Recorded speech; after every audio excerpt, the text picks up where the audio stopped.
좋아요, 구독. 자, 오늘은 챗 GPT에게 어떤 내용을 물어봤을까요? 지금 바로 화면으로 확인해 보겠습니다. 네, 오늘의 챗 GPT에게 물어본 내용입니다. 미국 은행의 연쇄 파산이 일어나고 있는 상황인데 과연 이번 주에 연준이 어떤 스탠스를 취하게 될 것인가? 이런 은행 위기가 연준의 스탠스의 변화를 일으킬 것인가에 대해서 챗 GPT에게 물어봤습니다. 과연 어떤 대답을 내놨을까요? 네, 챗 GPT는 이런 답변을 내놨네요.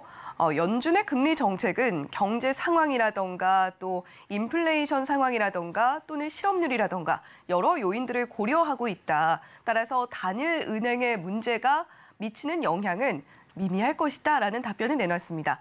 자, 그리고 더불어서 돈맥경화라고 하죠. 이렇게 자금이 돌지 않고 유동성이 막혀 있는 상황이 초래가 된다라고 한다면 그때는 연준이 안정화 조치를 내릴 가능성은 있습니다만 그럼에도 연준의 스탠스에 변화 줄 수준은 아닐 것이다라는 것이 챗 GPT가 내놓은 답변이었습니다.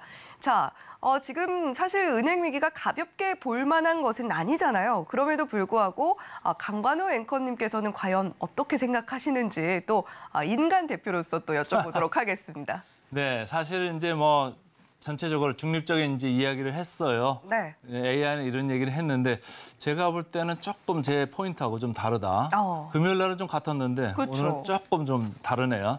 이제 처음부터 좀 살펴보면 실리콘밸리 은행이 파산을 했잖아요. 이거 이제 파산 처리가 된 거고 퍼스트 리퍼블릭이라고 또 지방은행이 있습니다. 이런 데가 있는데 지금 문제가 생겼지 않습니까? 돈들이 계속 나가고 있으니까 JP 모건 같고 이렇게 큰 대형은행하고 11개 미국 은행들이 이 돈을 갖다가 40조 원을 갖다가 넣겠다. 네. 이런 얘기들을 했어요. 그러면서 좀 살려보려고 했는데 금요일 날 주가는 다시 30% 넘게 빠졌습니다. 이게 사실 좀 안 좋은 징후거든요. 그래서 전체적으로 좀 위기 국면이 계속 여진이 있다. 이런 생각을 하시면 좋을 것 같고 스위스 쪽으로 좀 넘어가시면 미국발 은행 이슈가 이제는 스위스까지 가서 지난주 중반 이후에 크레딧 스위스 이슈가 지금 발생을 했잖아요. 크레딧 스위스도 스위스의 가장 큰 은행 중에 하나인데 여기가 이슈가 생기면서 대형 그 예금주들이 돈을 막 빼내가기 시작했어요. 그러니까 어떤 겁니까? 이게 은행이 망할 것 같다? 이런 생각들을 하잖아요. 근데 스위스의 그 국립은행에서 돈을 70조 원을 투입을 했는데도 불구하고 주가가 또 밀렸습니다. 그러다 보니까 스위스의 더 큰 은행이 UBS라고 있습니다. UBS. 여기서 인수를 하겠다. 이런 얘기를 내걸면서 지금 이제 맞고 협상이 좀 이루어지고 있는 것 같은데 어쨌든 지금 미국발 그 은행 이슈가 지금 유럽까지 전염이 돼가지고 전체적으로 좀 문제가 되고 있습니다. 그래서 그 다음은 누구냐? 이런 얘기들이 이제 나올 법하잖아요. 그 다음은 누굴까요? 지금 제일 먼저 이제 생각나는 사람, 그 은행들이 미국에 있는 지방은행들입니다. 그래서 Who's Next? 외신들에서는 벌써 지방은행들 이름들이 몇 개 이렇게 거명이 되고 있습니다. 그래서 여러분들도 좀 조심을 해야 될 것 같고 은행들의 주가를 한번 보겠습니다. 제가 차트를 좀 준비를 했는데요. 은행들의 주가를 보시면 지금 나오는 거와 마찬가지로 이 파란 게 미국은행 주가입니다. 네. 지난 금요일에도 상당히 많이 밀렸죠. 일본은행 주가, 우리 한국은행 주가는 계속적으로 금요일 날은 우리가 먼저 장이 열리기 때문에 네. 아직 덜 반영된 이런 주가인데 이제 오늘 좀 반영이 될 수 있을 것 같고 이 미국발 은행 이슈가 여전히 영향권이다 이렇게 좀 생각을 하시면 좋을 것 같아요. 그런데 이제 주식 쪽은 이렇게 많이 빠지는데 미국 국채 쪽은 어떨까요? 미국의 국채는 어마어마한 그 큰 시장이고 전 세계 모든 금융기관들이 다 투자를 하고 있는데 왼쪽에서 보시는 바와 같이 지난주 중반에 제가 한번 소개를 해드리면서 번지 점프를 했다. 네. 근데 번지 점프를 하면은 한번 펑 떨어지잖아요. 그럼 이 줄 때문에 좀 올라가잖아요. 다시 또 축 내려가죠. 지금 네. 금요일이 그런 모습을 보여주면서 지금 3.8까지 왔습니다. 네. 상당히 많이 떨어졌죠. 고점이 5.0을 넘었을 때가 엊그제 같은데 벌써 3.8이나 이렇게 와 있고 10년물, 조금 2년물보다는 좀 장기물인데 네. 여기도 지금 3.4까지 이렇게 급격하게 내려왔습니다. 그래서 이게 뭐냐? 저는 개인적으로 안전자산 선호 현상 아니겠느냐 이렇게 생각을 하고 그다음 차트를 좀 보시면은 반면에 뛰는 그런 자산도 있어요. 뭐냐? 금 가격입니다. 왼쪽에 보시면은 금 가격이 지난 금요일에도 2.6%나 이렇게 올랐거든요. 그러니까 네. 금이 좀 안전자산이다 이런 생각이 강하잖아요.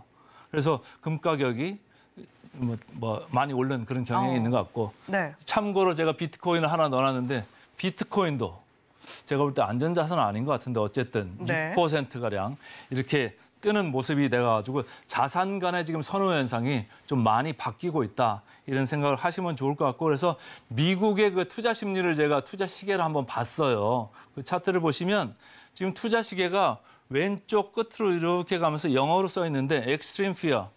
그러니까 우려를 하는데 extreme. 아주 극단적으로 지금 우려를 하고 있다.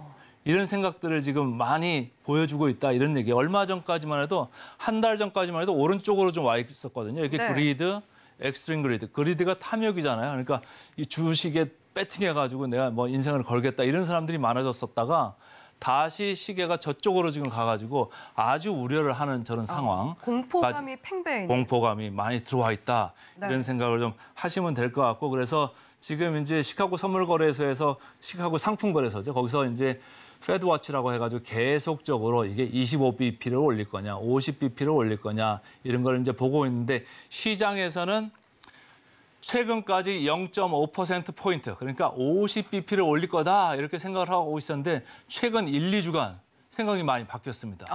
그래서 이 지금은 무려 80%나 되는 확률로 25bp 그러니까 0.25%포인트를 올릴 거다.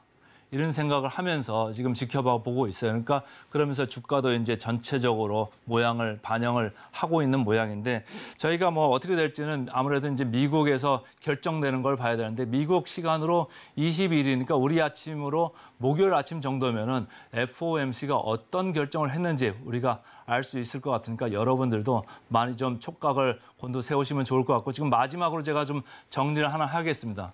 우리가 이제 80% 얘기했잖아요. 네. 그래서 25bp, 0.25%포인트를 올린다 그러면 제가 볼 때는 뭐 시장 영향은 그렇게 뭐 크게 없을 것 같다. 미리 주가가 좀 반영을 했잖아요.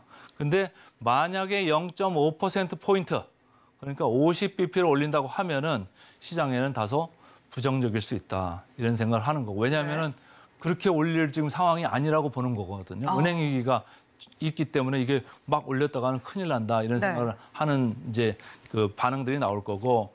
지금 골드만삭스에서는 사실은 현 수준을 계속 유지할 거다. 이번에는 동결할 거다 이런 생각을 했는데 그렇게 되면 시장에서는 다소 좀 긍정적이지 않을까 이런 개인적으로 생각을 좀 하고 있습니다. 그래서 그 AI 대 인간 코너에서 제가 좀 살펴봤습니다. 좋아요, 구독.